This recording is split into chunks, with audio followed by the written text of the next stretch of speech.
The following is a presentation of the Matt Talk Podcast Network.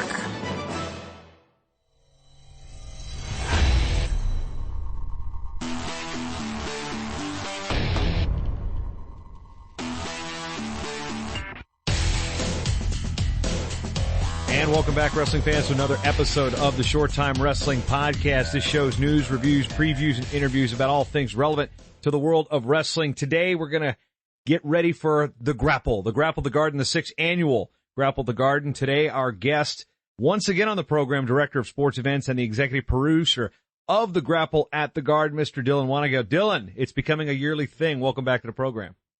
Thanks so much for having me on the show, Jason. Exciting to be back. First thing fans are going to notice when they look at the schedule, which you can find at msg.com/grapple. It's also where you can buy tickets and find out information about the Logan Stieber Clinic, which we'll touch on in a minute, is we are not in the Garden specifically this year. We are attached to the Garden within the building, within the theater. And for those who are trying to wonder what theater they're talking about, it's the lighting fixture. When you see it, it looks like Christmas lights across the top. Once you've seen it, you know what it is. It is one of the most iconic sporting venues and entertainment venues attached to the world's most famous arena. So first things first, Dylan, why the move over to the theater? Well, Jason, we've had a lot of success in that room in the past with combat sports, specifically boxing and even mixed martial arts. So it was something that was crossing my mind as a worthwhile change for Grapple at the Garden. When we're in the arena on 8 mats, it's really a staggering amount going on at one point in time. It's very similar to NCAA Division I Nationals with all that activity. And while that was a great atmosphere for us, I did want to try a year in the theater at the Garden to see how the coaches and the student athletes and the fans liked it. It really is a great room, as you touched on, the ceiling, which has the Z lights, as we call them. But they're really an iconic look, much like the MSG Arena. So the theater with just one mat, with everyone's focus on the one mat of action like we see in that room for boxing and MMA, I think it's going to be a really electric atmosphere. And yet now we're really excited with the addition of the Logan Stieber Clinic. Yeah, Logan Stieber Clinic will kick off at 8:45, and it's something you bring in the local wrestling community. Of course, there's Beat the Streets, and then all the public schools, the boys and girls that are in the wrestling programs when there. And what's it mean for an event like this to have a clinic with a guy like Logan Stieber, who, world champion 2 years ago, has a lot of buzz around him. Ohio State's hot right now. He was a 4-time national champion. I mean, just to be able to tie the youth into the college wrestlers with Logan Stieber. Yeah, no, it's really great. And I have to give a lot of credit to USA Wrestling. They really came through with Logan Stieber for us. Logan had actually competed here in the very first year of Grapple at the Garden back in December of 2012. And obviously went on for 4 national championships and world champions. So we're honored to have him. And we never had a clinic before at MSG. We've had that request a number of times, didn't really have the right space for it. So here we're going to do it right on the same mat that the colleges will be competing on later in the day. And the kids in attendance are really going to be in for a treat for sure. This is a venue and a sports property that knows boxing, and it's one where you talk about the boxing. As a matter of fact, we've got boxing the night before, so not a whole lot's going to have to change in terms of the configuration. But with one mat focused, how is it going to be for a fan that maybe is used to sitting in an arena bowl or a gym to sit in a theater style seating and watch an event like it's going to happen in the theater here? Yeah, no, it's exciting because this particular room, the theater at the Garden, it's an intimate setting, but can fit a lot of fans. So the night before for the boxing Lomachenko versus Rigondeaux, we're going to have 5,000 boxing fans in the room. That event will end around midnight. And then 8.5 hours later, we'll have Logan Stieber giving a clinic. So, we just have to rip out the boxing ring and put down the wrestling mat. It's an intimate setting in that, from the stage to the last row in the house is only 170 feet, and the mat or boxing ring is actually in front of where the stage would normally be. So we'll have, ticketed fans within just a few feet of the wrestling mat, similar to what you saw here when we had the NCAA Division I Nationals, the finals, where we had fans really very much within earshot of the student athletes, which I think a lot of the student athletes really got a kick out of. So hopefully they'll find the same for the theater, and I believe they will. Yeah, and so it's from a logistical setup, it's easier to disassemble one boxing ring than it is to pull up the entire Knicks court or cover up the Rangers ice. I mean, from just a manpower and event planning standpoint, this is probably when they hear wrestling, like, oh great, we got to do this. We're like, well, wait, this is going to be a little easier for us to set up this year. Yeah, as compared to the past 5 years in the arena where we were always sharing the date with the Knicks or Rangers and had to immediately rip up the 8 mats and get ready for either a basketball game where we had to put down the entire Knicks court with a big jigsaw puzzle, or get the ice ready for the Rangers. Those were always very challenging changeovers, which we only had a few hours to complete. This year will be a little bit easier on our crew, thankfully. And everyone is excited to go from boxing to wrestling. It really is a great room for sports as well. Talk about the matchups. There's not going to be 22 schools. We got 9 this year, a lot of local flavor. NYU and Johns Hopkins will kick things off before we get to the, quote, unattached. We have to say this. We got a high school all-star duel between Long Island athletes and wrestlers from the Northeast. Stevens Tech will take on Wilkes, followed by LIU Post will take on Wilkes. And then the last 2 duels of the day are the highlight matches, Princeton versus Virginia Tech, which is in the top 10, and then Hofstra and George Mason. Local flavor pretty much up and down the lineup. And when it comes to getting teams in for such a limited amount of space for this year, you got a lot of local. You got some names with Virginia Tech, a top 10 team. I mean, what went into the planning of saying, okay, these are the teams we want this year? Well, yeah, good question, Jason. I have to give a lot of credit to Chris Ayers at Princeton. He came to see me and did a little tour of the theater the day of the big Beat the Streets event in Times Square that they do every year in May. And he was planning on doing a dual meet with Virginia Tech. And he thought Tony from Virginia Tech would be interested as well in this particular setup. So I felt that was a really compelling dual meet that we could build around. And Chris is a real visionary for the sport. We did some cool stuff with Rutgers last year where they competed against them on the Rutgers football field. And they hosted the NWCA All-Star Classic not too long ago. And then, it was great to have Hofstra in again this year, and they brought along the George Mason matchup. So we only have 2 Division I dual meets, but they are compelling dual meets, and Princeton versus Virginia Tech is, got a lot of hammers in that matchup. So it's really exciting to build around that. And of course, the opportunity for the high school kids to come to New York City, a lot of them that are maybe in and around the city, it's old hat, but for those coming through the Northeast, this is an opportunity that they probably won't always have, because big college wrestling events don't really happen in the Garden, save this event and an NCAA championships that's happened once. So a real unique opportunity for those outside of the New York metro area to get a chance to compete inside, the Garden and the theater. Yeah, I mean, the idea of having the high school athletes here is it's really exciting and compelling for us in that we just want to really give back to these kids. I think it's great for them to get an opportunity to compete on the world's most famous arena. And I have to give a thanks to Nick Garone and also Damian Logan for putting together their teams as they have the past few years. Nick handles the Long Island wrestlers, and Damian pulled together a team of New Jersey wrestlers, and I believe you might have a Connecticut kid on the team, and possibly even Pennsylvania too. So they've got some really exciting matchups pulled together for us. I know the Long Island team has Ja'Cory Teamer and Adam Busiello. So it's going to be some great matchups for sure. Yeah, it's not a full, 14 high school weights. We got 10 key weight classes. I mean, New York State place winners up and down the line. You mentioned Ja'Cory Teamer and Adam Busiello. I mean, the kids won just about everything. A lot of freestyle and Greco-Roman credentials in this crew. So that's the second duel of the day. But circling back to kick off the day, Bruce Haberly, the coach at NYU, right down the street there, and Johns Hopkins, Coach Keith Norris, an opportunity to showcase Division III here in New York City. What's that been like to work with Bruce in these situations? His team's been here the last couple of years, and Hunter College is right down the street. There's a lot of wrestling outside of Division I right there in that metro area. Yeah, you'd be hard pressed to find a wrestling coach with more energy than Bruce Haberly. He's a really fun guy to speak with, and has been involved with the event most of the years we've had it, and is always a really exciting character, and really works hard to sell tickets and promote his program and promote his student athletes. And it's great to have them back. They're really very close to us here, and Hopkins does a great job selling tickets too. So that's really when you're promoting an event, that's what you're looking for, is programs that will work hard to sell tickets and get fans here and help us create a electric atmosphere. So and we've always tried to embrace all the different levels of wrestling: Division I, Division II, Division III, high school.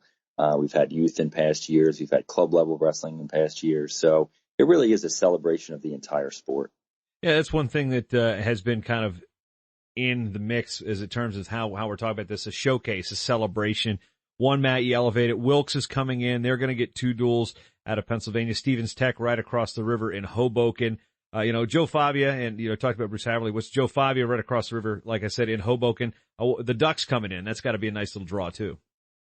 Yeah, and it's I touched on selling tickets. Joe really is, I think he beats them all in terms of both Division I and non-Division I. He's a real hustler, and he really has a very high-level program, really exceptionally bright kids. To get into that school, you have to be a very bright student athlete, and his teams are always highly competitive as well. So looking forward to that matchup for sure with Wilkes. Yeah, the dynamic of the facility, that's the one thing I want to keep coming back to is the Rangers play the Devils in the Garden the night before. Then you got boxing in the theater the night before, following with the Knicks and Hawks going on pretty much at the same time next door during the Grapple of the Garden. You get Chris Rock coming in more, so you get kickboxing. I mean, there's so much stuff going on. How do you even sleep at night to plan all this stuff? Well, no, thankfully it certainly takes a village around here. We have a great team of people working on these variety of events. Yeah, as you touched on, we have Glory Kickboxing tonight in the theater, the same room that the Grapple will be in, and that's an international broadcast. And then we have Morrissey in the theater. One Night with the Stars on Monday, the 4th. Chris Rock there, the 6th, 7th, and 8th. They boxing, as you said, on the 9th. That on the 9th, in addition to Rangers Devils at 7 p.m. at 12 noon in the arena, we have Kentucky versus Monmouth and in college hoops.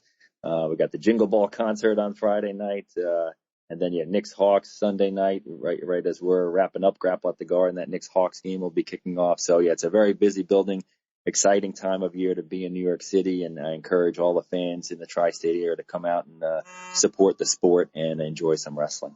One of the things that's not been so fluid with this event is the schedule. Sometimes it's Thanksgiving weekend, sometimes it's moved into December. How much do you have to work to put this event into a spot that's conducive to getting college wrestling teams in and getting tickets sold?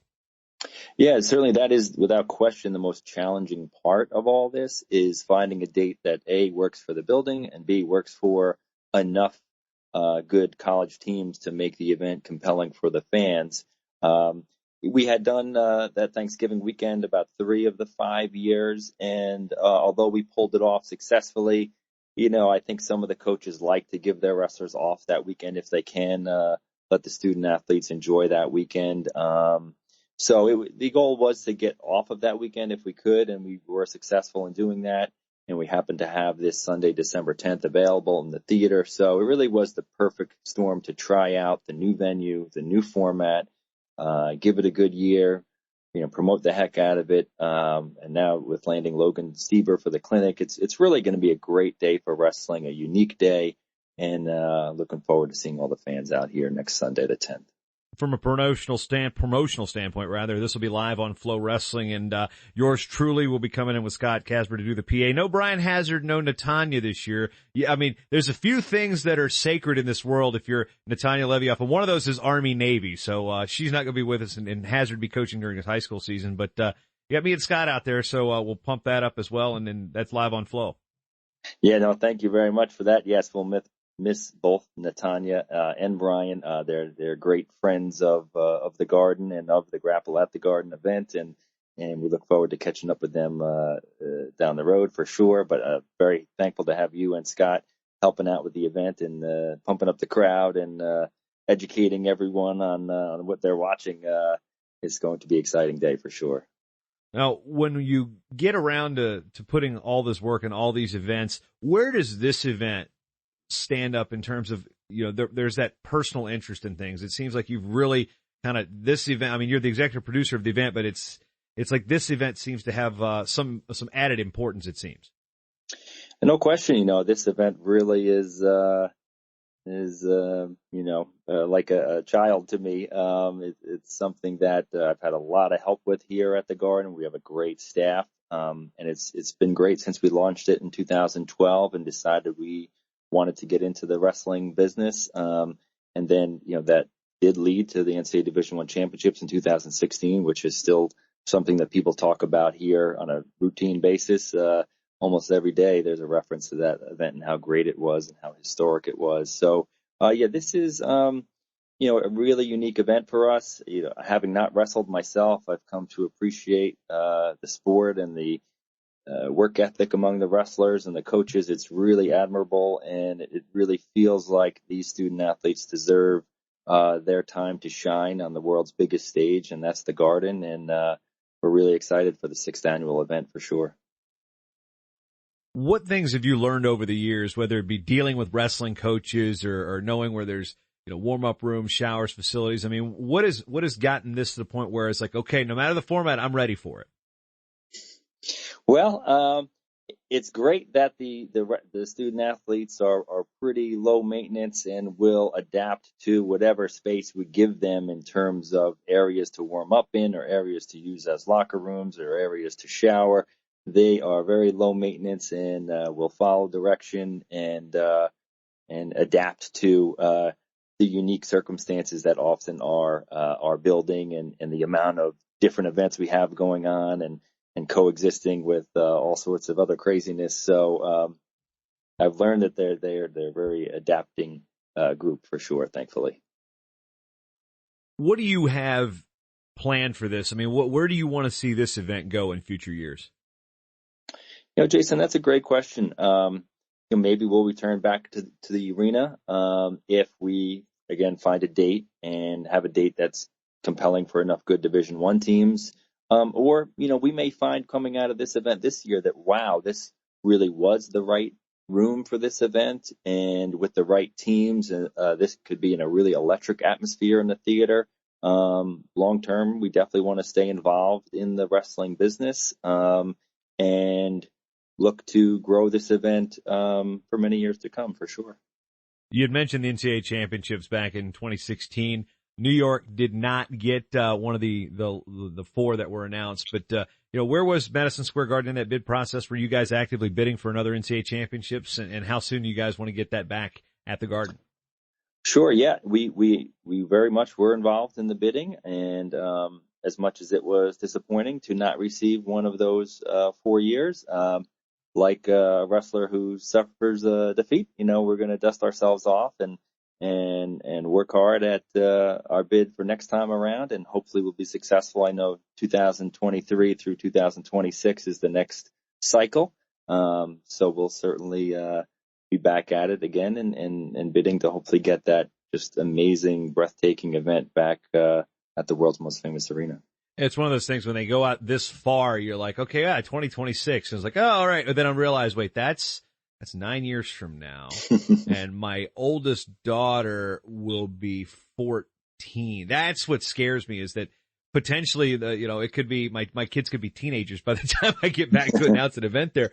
But as it looks in the world of college wrestling, the theater to me is the most intriguing, because as you just alluded to, where this could be, I mean, not to push out the smaller programs by any means, but this could be a full day of massive wrestling, like a dual meet class. You could, like Cornell, and was it Cornell and BU that play hockey there each year? Correct. I mean, it could be a Cornell insert school here that's there, or Hofstra. I just see this. I mean, I've already got the wheels turning. It's like, wow, this could be like Hofstra and Princeton, and then throw Cornell in there, or Columbia, or somebody that they're going to have the New York Rutgers. Yeah.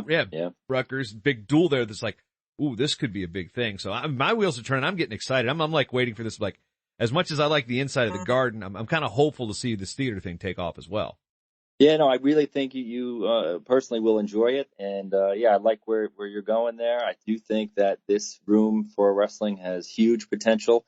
This will actually be the second time we had wrestling in this particular room. The Goodwill Games was in this room back in 1997, I believe it was. I know Wow. Terry McCoy wrestled in that. Goodwill Games. Yeah, yeah. So it's been a while. We did the weigh-ins for the kind of mock weigh-in ceremony in the theater when we had Division One nationals here. And the room was used as a warm-up area for the student athletes at nationals. But now it's going to be, real competition, and I think it's going to be very exciting for the fans in attendance. And yeah, hopefully, people really come out for this Logan Stieber clinic. It's going to be a real treat. So it's going to be a great day of wrestling for sure.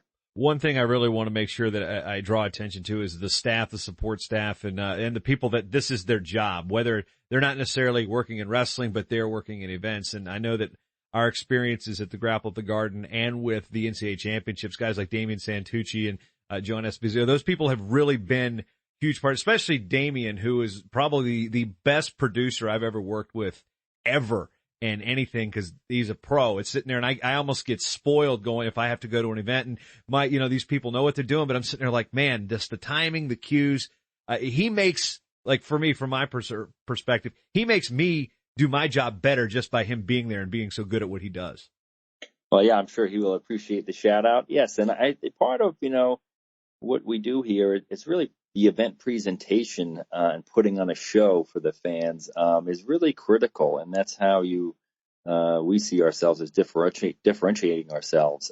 So when you say the world's most famous arena, not only do you need to have a diverse array of events, of which wrestling is become a part of that, but yeah, how do you present the event to the fans? And as much as the student athletes really are the talent and they are incredible in what they do, our job as the non-wrestlers is to really make the event itself shine and have as you touched on, your timing and your cues and having everything just perfect with how you present the event. And people, as you touched on, Damian Santucci, Joanne Esposito, they're great with that whole event presentation stuff. And again, we look forward to putting on a great show for the fans Sunday, December 10th. One thing I'm always curious about is the challenges that go with putting events right there, a couple blocks from Times Square and basically, and right there in Manhattan, where there's literally the saying is you can do a million things, a New York minute or something like that. I mean, there is no shortage of distractions and things for people to do, whether it's restaurants, whether it's food, whether it's street fairs or concerts. I mean, how do you how hard is it to get the entertainment dollar from the New Yorker and the New York tourist people are dropping out on Penn Station right there underneath the building? Yeah, no, you touched on it there, Jason. The competition for the entertainment dollar is stiffer than ever. And there's a lot going on in this city. So, cutting through the clutter and getting your message out there is difficult, but something we do on a daily basis for all of our events. So, thankfully for us, we have a huge database of sports and entertainment fans that we reach out and touch via all of the normal methods such as email and social and what have you. So, we're pushing hard to get the word out there about Grapple at the Garden as well as all of our events. Thankfully, as you touched on, our location directly above Penn Station, that certainly doesn't hurt. But, hopefully we'll have a nice crowd here, a sold out theater the night before for boxing, and we'll have a good crowd for wrestling Sunday, December 10th. Yeah, and folks, if you're coming in for December 10th, there's a couple sporting events you can check out. I like hockey. I think one year, I think it was the last year or the year before last year I went to a Rangers game. Year before I went to a Knicks game. So it was, it gives me an opportunity to check out some professional sporting events. I've got the big four here in Minnesota, but it's kind of, no matter how good or bad they are in our various season, I'm watching the Knicks at Madison Square Garden. I'm watching the Rangers. It's kind of a thing. If you're a sports fan, take advantage of that opportunity. That's what I'm saying. Yeah, we have a lot to offer the fans. Anyone coming in from out of town, it's the time of year where we have the Radio City Christmas Spectacular going on as well, which is an iconic show and people can check out. And if they're here in town for a couple of days, we've got a lot going on between Chris Rock and boxing and Knicks, Rangers, college basketball, you name it. So, but certainly the wrestling fans, we've got a lot of entertainment for them lined up next Sunday.